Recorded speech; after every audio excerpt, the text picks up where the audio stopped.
Welcome to the deep dive. You know that feeling, don't you? That kind of universal ache of love lost. Oh, yeah. Or the bittersweet echo of what might have been, that persistent ghost of a relationship that circumstances just, well, cruelly snatched away. It's something almost everyone connects with at some point. It really is. It's deeply personal, yet somehow profoundly relatable.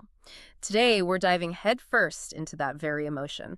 Our source material is a contemporary romantic novel that I think really captures its essence, The One You Cannot Have by Prita Shenoy. Our mission here is pretty clear. We want to unpack the intricate complexities of unrequited love, explore the challenging, often really messy journey of emotional healing after heartbreak, and try to understand how deeply past relationships can continue to, well, haunt the present. We're drawing our insights directly from excerpts of this novel, Right. which gives us this intimate, character-driven lens to explore these deep human emotions. It should be a poignant journey. And what's truly compelling here, I think, is how Shenoy's narrative frames itself as an exploration into what it really means to let go. Yeah. Because this story offers multiple perspectives on a dilemma that's, universally understood, yet feels so intensely personal if you've been through it. Absolutely. What's fascinating is how the book sort of avoids that idealized perfect romance. Instead, it chooses to focus on the raw, everyday struggles, the internal battles that real people face when their hearts are deeply entangled. Okay, so let's unpack this core premise then. The One You Cannot Have. The title itself immediately signals its central conflict, doesn't it? It really does. It's contemporary romantic fiction that doesn't shy away from complex emotional territory specifically. That intense, lingering struggle of moving on from a past love that just stubbornly sticks around. At its heart, the novel weaves a narrative around four central characters: Aman, Shruti, Anjali, and Rishabh. The initial setup is, well, disarmingly simple, yet profoundly resonant. Aman and Shruti. They were once deeply, undeniably in love. Envisioning a shared future, planning everything together, the whole 9 yards of what seemed like a perfect connection. And that title, The One You Cannot Have, it truly sets the emotional stage right from the start. It perfectly encapsulates that specific agonizing pain of loving someone who, for reasons often beyond anyone's control, circumstances just prevent you from being with. Exactly. And this raises a really important question, I think, for all of us, doesn't it? How do you even begin to navigate such profound, enduring longing when it feels like an inescapable part of who you are? Right. It's not just about choosing to forget. No, it's often about being forced to accept something you never wanted to accept. That forced acceptance, that deep longing, it's definitely at the core of their emotional journey. So the story quickly takes this devastating turn, due to what the book terms unavoidable family circumstances. But it already hints at those external pressures. Right. Shruti leaves Aman and just heartbreakingly marries Rishabh. Aman, as you can imagine, is absolutely devastated.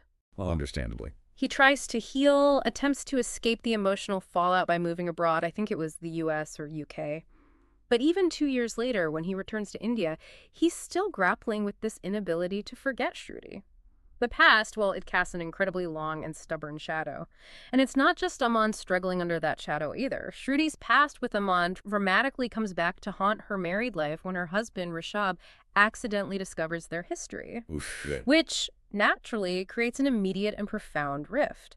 And to further complicate this already tangled web, Aman begins dating Anjali, an acquaintance who seems to genuinely care for him, tries to build something real. Right, a potential path forward. Exactly. But despite her genuine affection, and maybe even his own efforts to connect, Aman's heart and mind remain stubbornly tied to Shruti. It's almost like he's physically present with Anjali, but emotionally. He's still trapped somewhere else with Shruti. It's a truly messy, profoundly human dilemma. It really is a tangled web. And this is where the story's structure becomes incredibly insightful, I think. It offers something beyond just a typical romance plot. How so? Well, the narrative skillfully unfolds through the distinct first-person perspectives of Aman, Shruti, and Anjali. Ah, okay. This multi-perspective narration isn't just a stylistic choice for variety. It gives you this deeply nuanced, almost empathetic picture of their individual thoughts, their raw, often contradictory feelings, and their conflicts, both internal and external. So you really get inside each of their heads. Exactly. If we connect this to the bigger picture, it highlights the immense complexities inherent in love and what it truly means to try to let go, or perhaps what it means to fail at letting go when so many emotional threads bind people together despite their best intentions, even despite new relationships. Yeah. It forces you as a reader to consider each character's motivations, even when you might disagree with their choices. You understand why, even if you don't condone it. That multi-perspective approach is absolutely key, isn't it? It's not just showing us different sides, it almost forces us to empathize with characters whose actions we might initially judge or misunderstand. Precisely. So having mapped out the character's tangled journey, let's dig into the big ideas Shinoi is really exploring here. It's clearly more than just a simple love story. Definitely. The most obvious theme, as the title powerfully suggests, is unrequited and lost love. Both Aman and Shruti harbor these incredibly deep feelings for each other, but those unavoidable family circumstances we mentioned create this insurmountable barrier preventing their union. Right, the core tragedy. And this central dilemma is what drives so much of the narrative and its intense emotional resonance. But it's not just about the pain of that loss, it's also about the incredibly messy, often nonlinear path to healing. That struck me as crucial. What I noticed was how the novel shows that moving on isn't some single event or clear-cut choice. It's more like a series of difficult choices, maybe 2 steps forward, 1 step back, sometimes years later. How does Shinoi use their internal thoughts to really show that battle for forgiveness for others and maybe themselves and that elusive idea of closure? That's a really powerful observation. Shinoi definitely doesn't present healing as this neat linear progression from A to B. No straight line here. Not at all. Instead, she portrays it as the circuitous journey, often fraught with internal resistance. Forgiveness, particularly forgiving oneself for past decisions or perceived failures, seems like a constant struggle for them. Amon's internal monologues, for instance, they really reveal his cyclical thought patterns, his inability to detach from the past, even as he's consciously trying to build something new with Anjali. Right. The book highlights that closure isn't necessarily about forgetting or completely severing ties. Maybe it's more about integrating the past into your present identity in a way that allows you to move forward without being totally paralyzed by it. So accepting the mark it leaves. Exactly. Accepting that indelible mark some loves leave behind. That idea of integration rather than erasure is such a nuanced take. Beyond the individual struggles, the book also delves into complex relationships more broadly, right? It tackles significant external pressures like the weight of family expectations, societal judgments, things that often influence personal choices. Absolutely. But it also tackles the intricate internal realities of married life, particularly when unresolved past ties interfere with present commitments, Right. which raises that important question for all of us. Yeah. How do we balance our deepest personal desires and past attachments with the very real external obligations and commitments we make in the present, especially within something like marriage? Exactly. The novel really underscores how marriage, while often seen perhaps as a solution or an endpoint, can actually become another layer of complexity when past affections linger. Yeah, it's not the end of the story. Not at all. It highlights the strain on Rashad, for example, as he navigates a relationship where his wife's emotional history is suddenly thrust into the foreground. This isn't just a simple love triangle. It's about the ripple effects of past decisions on innocent parties and the challenging reality of building a future when parts of your heart are, frankly, still stuck in the past. It shows that love and commitment don't exist in a vacuum. Precisely. They exist within this whole web of family, society, and personal history. That realism is crucial, I agree. But in a genre that can often lean towards idealizing love, how does Shinoi manage to keep it gritty without becoming, I don't know, overly cynical? Are there specific elements that really exemplify that everyday struggle you mentioned, rather than just grand gestures or huge dramatic pronouncements? I think she achieves this by focusing on the small, relatable moments of internal conflict and sometimes quiet resignation. It's not about a massive dramatic confrontation every chapter. It's more about Aman's constant self-talk, his internal debates about whether to call Shruti or Shruti's quiet moments reflecting on her choices, maybe with some regret. The small battles. Exactly. Yeah. And the portrayal of Anjali's patience, her quiet heartbreak as she senses Aman's emotional distance that feels incredibly real. Shinoi depicts the sheer exhaustion of carrying emotional baggage, the quiet toll it takes on everyday interactions, and the subtle ways it prevents the characters from fully engaging with their present. It's in those quiet, internal battles that the book really resonates. And as you mentioned earlier, this realistic portrayal is significantly enhanced by the multiple perspectives. By allowing us into the minds of Aman, Shruti, and Anjali, the author dramatically increases the depth of our understanding of these incredibly complex themes. We don't just see what happens, we get a sense of why each character feels and acts the way they do, which really deepens the emotional impact for the reader. It almost feels like you're experiencing the story from all sides, which makes the heartbreak feel kind of universal. Precisely. It builds empathy in a way that a single narrative voice just couldn't.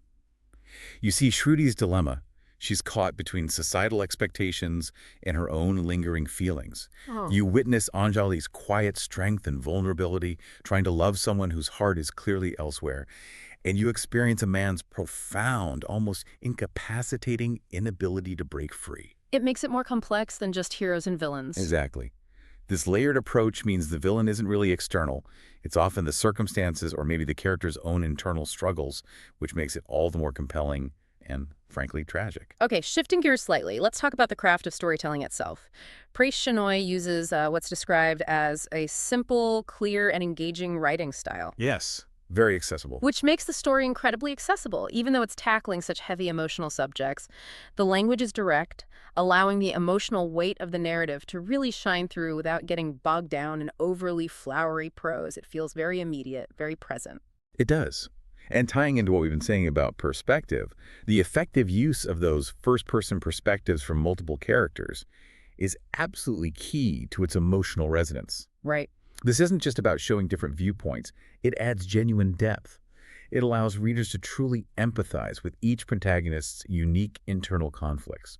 You feel what they feel, you understand their motivations, even if you don't always agree with their choices. It's a powerful way to connect with that raw, human experience of longing and regret. Exactly. And the narrative is described as fast-paced and relatable, which I think is particularly effective. It keeps you turning the pages. It does. It moves at a good clip, keeps you engaged, and it seems to speak directly to the experiences of young adults, and really anyone, navigating the often turbulent waters of love and those tricky life transitions.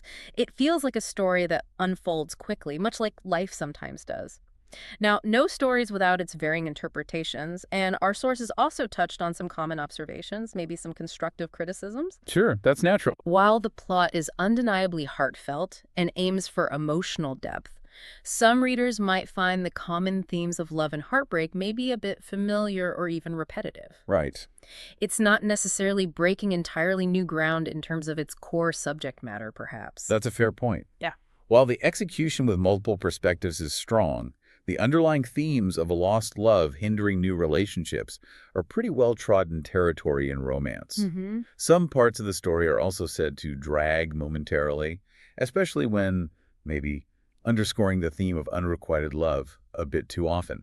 It can feel a little drawn out in places, as if the narrative lingers on the painful longing, perhaps a beat too long for some readers. Okay. And additionally, it's been noted that certain minor characters seem less relevant or underdeveloped. Some readers felt they could have been better integrated or perhaps even trimmed for a tighter narrative focus on the core trio. Right, streamlining it a bit. Finally, there's the observation that the portrayal of marital difficulties is persistent, Yes, it doesn't let up much. which some readers may find slightly pessimistic or even maybe overwhelming. It's an honest look at the challenges, but for some, that sustained focus on hardship might be a bit much. Yeah. So these aren't necessarily fundamental flaws, I suppose, but certainly aspects to consider if you're thinking about picking up the novel yourself. They probably speak more to reader preference than any inherent issues with the storytelling itself. Yes, exactly. That persistence of marital difficulty could be seen as a strength, reflecting the realism Shenoy aims for. But for readers seeking maybe a more escapist or purely romantic read, it might feel heavy. It definitely leans into the complexity. It does. It pushes the boundaries of what a romance novel typically offers, delving into the long-term impact of emotional baggage on, well, the sanctity of new relationships. It's a book that asks you to confront the messiness head-on.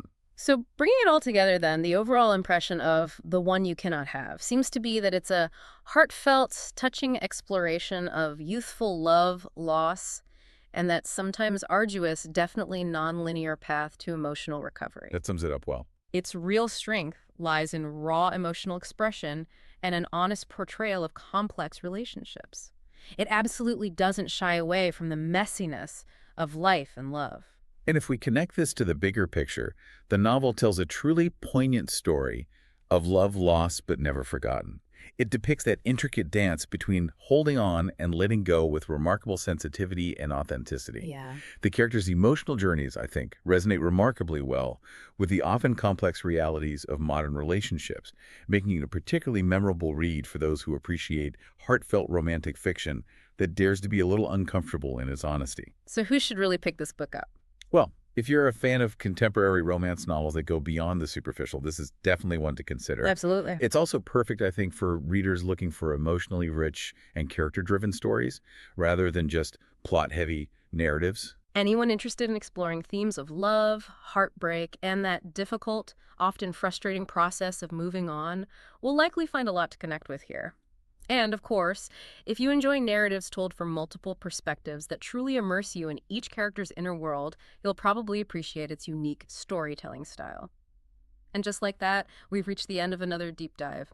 We've explored the raw, often painful emotions of unrequited love and the incredibly difficult path to emotional recovery and acceptance, all through the poignant lens of Preeti Shenoy's novel, The One You Cannot Have. It's quite a journey. It really is. It's a powerful reminder of how resilient yet vulnerable the human heart can be, and how enduring love, even if unfulfilled, can profoundly shape us. And as you reflect on this journey through Aman, Shruti, and Anjali's lives, maybe consider this thought. In a world that constantly pushes us towards finding closure and definitively moving forward, what if the most powerful act isn't actually letting go completely? What if instead it's about bravely accepting that some loves, even those you cannot have, leave an indelible mark, a silent shaping force that ultimately defines, in part, who you become? A profound thought indeed. We encourage you to reflect on that idea and perhaps explore the source material yourself to truly appreciate the depth of these characters' journeys. Until next time, keep diving deep.